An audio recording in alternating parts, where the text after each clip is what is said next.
नमस्कार, fast and facts में आप सभी का स्वागत है। मैं हूं सचिन और मेरे साथ हैं अनूप कल्याण। ब्रिक्स सम्मेलन में भारत को बड़ी कामयाबी मिली है। आतंकवाद के खिलाफ लड़ने पर सभी देशों ने सहमति दी है। ब्रिक्स में शामिल सभी देशों ने तय किया है कि वो अपनी जमीन का इस्तेमाल आतंकवादी गतिविधियों के लिए नहीं होने देंगे। गोवा घोषणा पत्र में ब्रिक्स देशों में आतंकवाद के खिलाफ साझा लड़ाई पर सहमति हुई है। घोषणा पत्र में आतंकवाद को पालने वाले देशों को आतंकियों जैसा ही खतरनाक बताया गया है। We also agreed that those who nurture, shelter, support and sponsor such forces of violence and terror are as much a threat to us as the terrorists themselves. BRICS दुनिया की 5 उभरती हुई अर्थव्यवस्था वाले देश ब्राजील, रूस, भारत, चीन और साउथ अफ्रीका का संगठन है। ब्रिक्स में शामिल 5 देशों की आबादी पूरी दुनिया की कुल आबादी की करीब आधी है। शुरुआत में ब्रिक्स में 4 देश ही शामिल थे। दक्षिण अफ्रीका 2010 में शामिल हुआ। गोवा में ब्रिक्स का 8वां सम्मेलन हुआ। अगले सम्मेलन की मेजबानी चीन करेगा। गोवा में ब्रिक्स सम्मेलन के बाद अब बिम्स्टेक देशों का सम्मेलन शुरू हो गया। आतंक के मुद्दे पर आज पीएम मोदी ने चीन के राष्ट्रपति के सामने पाकिस्तान पर निशाना साधा। गोवा में ब्रिक्स सम्मेलन के दौरान पाकिस्तान का नाम लिए बिना पीएम ने कहा कि आज आतंकवाद सबसे बड़ा खतरा है और भारत का पड़ोसी देश उसे पालने पोसने में लगा है। पीएम ने कहा कि पाकिस्तान आतंकियों को अपनी जमीन पर शरण ही नहीं देता बल्कि उस विचारधारा को भी बढ़ावा देता है। पीएम ने प्लेनरी सेशन के दौरान चीन पर भी निशाना साधा। Selective approaches to terrorists, individuals and organizations will not only be futile but also counterproductive. शायद पहली बार मैं प्रधानमंत्री के इस बयान से इत्तेफाक रखता हूँ। पाकिस्तान एक समस्या है और पाकिस्तान सिर्फ भारत के लिए समस्या नहीं है, पाकिस्तान पूरी दुनिया के लिए समस्या है। बहुत अच्छा बोला, हकीकत है, फैक्ट है। और जब इंडिया का प्राइम मिनिस्टर ये बात करते हैं तो ये बात बहुत सारी दुनिया जानती है पर आंखें बंद कर लेती है। चीन अक्सर पाकिस्तान को लेकर दोहरी नीति अपनाता रहा है। चीन ने जैश ए मोहम्मद के आतंकी मसूद अजहर पर यूएन की पाबंदी का विरोध किया। आतंकियों को पालने पोसने की पाकिस्तान की नीति का चीन ने कभी खुलकर विरोध नहीं किया। चीन न्यूक्लियर सप्लायर्स ग्रुप में भारत की एंट्री का विरोध करता है। कुछ हफ्ते पहले चीन ने ब्रह्मपुत्र के पानी को रोकने की कोशिश भी शुरू कर दी है। चीन के राष्ट्रपति ने अपने भाषण में आतंकवाद का जिक्र नहीं किया। उन्होंने भारत के लोगों को कड़ी मेहनत करने वाला बताया, साथ ही यहां की परंपराओं की तारीफ की। कश्मीर के जकूरा हमले में शहीद हुए एसएसबी के जवान घनश्याम गुर्जर को आज आखिरी विदाई दी। शहीद जवान घनश्याम गुर्जर का पार्थिव शरीर जब राजस्थान के दौसा पहुंचा तो माहौल देशभक्ति के नारों से गूंज उठा। शहीद के आखिरी दर्शन के लिए हजारों लोग पहुंचे। शहीद के परिवार में मातम का माहौल है। पिता का रो रो कर बुरा हाल है। परिवार का कहना है कि पाकिस्तान से आर पार की लड़ाई की जाए। देश के लिए है गया, कोई गम कोई होना चाहिए जी, बोला और भी है जाओ, पर जैसे दुश्मन को तो मिटना चाहिए। हमें इस बात का गर्व है कि वो देश के लिए शहीद हो गए। इस बात की हमें कोई आपत्ति नहीं है, पर सरकार से ये गुजारिश है कि ये आतंकवाद को जड़ से मिटाया जाए। शहीद जवान घनश्याम गुर्जर 1 जनवरी 2013 को सशस्त्र सीमा बल में शामिल हुए थे। श्रीनगर के पास जकूरा में शुक्रवार को आतंकियों ने एसएसबी की गाड़ी पर कैंप में वापस लौटते वक्त फायरिंग की थी। हमले की जिम्मेदारी अल उमर मुजाहिदीन नाम के आतंकी संगठन ने ली है। ये संगठन 90 के दशक से घाटी में सक्रिय है।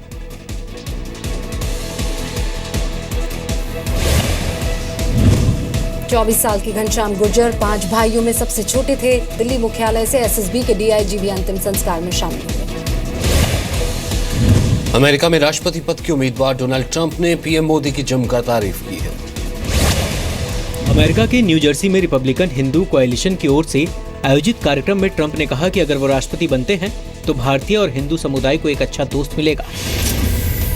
I am a big fan of Hindu and I am a big fan of India. Big fan. Big fan. Let me start by stating right up front that if I'm elected president, the Indian and Hindu community will have a true friend in the White House. That I can guarantee you, that I can tell you. Trump ने PM Modi की भी तारीफ की। I look forward to working with Prime Minister Modi, who has been very energetic in reforming India's bureaucracy. Donald Trump Republican party के राष्ट्रपति उम्मीदवार हैं। उनका मुकाबला डेमोक्रेटिक पार्टी की हिलेरी क्लिंटन से है। डोनाल्ड ट्रंप अमेरिका के अरबपति कारोबारी हैं। ट्रंप की कुल संपत्ति 3.7 अरब डॉलर है। ट्रंप का कई देशों में रियल एस्टेट में इन्वेस्टमेंट है। भारत के पुणे और गुरुग्राम में भी ट्रंप का कारोबार है। महिलाओं की यौन शोषण और बदसलूकी के आरोपों की वजह से डोनाल्ड ट्रंप पिछले कुछ दिनों से विवादों में घिरे हुए हैं। डोनाल्ड ट्रंप ने कहा है कि वो करीब 1.5 साल पहले भारत गए थे और आने वाले दिनों में फिर से भारत जाना चाहेंगे। फिल्म मेकर अनुराग कश्यप ने करण जौहर की फिल्म ऐ दिल है मुश्किल को लेकर जारी विवाद में पीएम मोदी को घसीट दिया है। उन्होंने पीएम के खिलाफ विवादित ट्वीट भी किया। अनुराग कश्यप ने पीएम मोदी को टैग करते हुए ट्वीट किया, सर आपने अभी तक अपने पाकिस्तानी दौरे के लिए माफी नहीं मांगी है। वो तारीख 25 दिसंबर थी। ये वही वक्त था जब करण जौहर ऐ दिल है मुश्किल की शूटिंग कर रहे थे। क्यों? अनुराग ने यह भी लिखा है कि पीएम का विदेशी दौरा टैक्स देने वाले लोगों के पैसे पर होता है, जबकि हम लोग जो फिल्म बनाते हैं उस पर टैक्स देते हैं। बीजेपी ने विवादित ट्वीट के लिए अनुराग कश्यप पर निशाना साधा। मूवी है और देश के लिए जो भावना है उसके अंतर नहीं समझ आ रहा है और इसलिए उन्होंने ये इस प्रकार की टिप्पणी करी जिसकी हम निंदा करते हैं। The Pakistani actors have taken their checks and have gone home. But what about the final film? Who's going to pay for it? ऐ दिल है मुश्किल 28 अक्टूबर को रिलीज होने वाली है। फिल्म में रणबीर कपूर, ऐश्वर्या राय और अनुष्का शर्मा हैं। ऐ दिल है मुश्किल में पाकिस्तान के कलाकार फवाद खान भी हैं, जिनकी वजह से विवाद है। राज ठाकरे की पार्टी एमएनएस ने धमकी दी है कि फिल्म को रिलीज नहीं होने दिया जाएगा। 4 राज्यों के सिनेमा घरों के मालिकों ने कहा है कि वो पाकिस्तानी कलाकारों वाली फिल्म रिलीज नहीं होने देंगे। याद दिला दूं आपको, अनुराग कश्यप की फिल्म उड़ता पंजाब को लेकर भी कुछ महीने पहले विवाद हुआ था। यूपी के मुजफ्फरनगर में फोन पर तलाक देने वाले व्यक्ति का पंचायत ने हुक्का पानी बंद करने का आदेश दिया है। मुजफ्फरनगर के न्यामू गांव में आसमा को उसके पति ने फोन पर इसलिए तलाक दे दिया क्योंकि उसने बेटी को जन्म दिया था। आसमा के नाराज परिवार ने तलाक की शिकायत की तो पंचायत ने तलाक देने वाले व्यक्ति के परिवार का हुक्का पानी बंद करने का फैसला किया।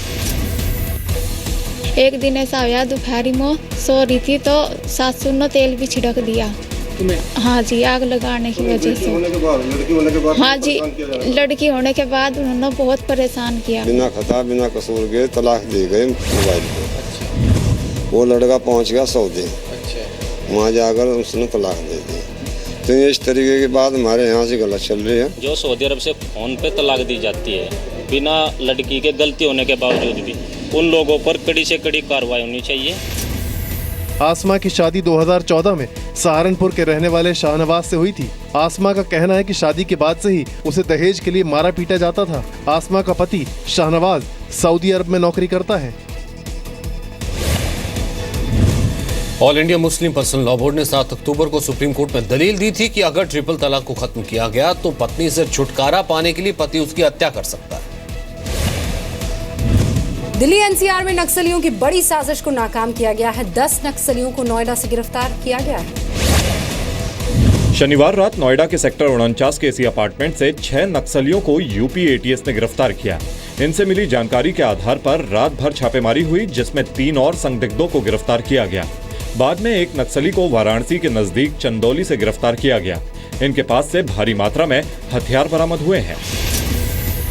जो जानकारी मिली उसके मुताबिक ये सारे नक्सली पिछले 6 महीने से यहाँ पर रह रहे थे किराए के मकान में। जो पड़ोसियों का कहना है कि अक्सर यहाँ पर कुछ महिलाएं भी आती थी और उसके बाद जैसे ही पड़ोसियों पर नजर पड़ती थी उसके बाद आप ये जो खिड़की देख रहे हैं यहाँ पर पेपर चिपका दिया गया है।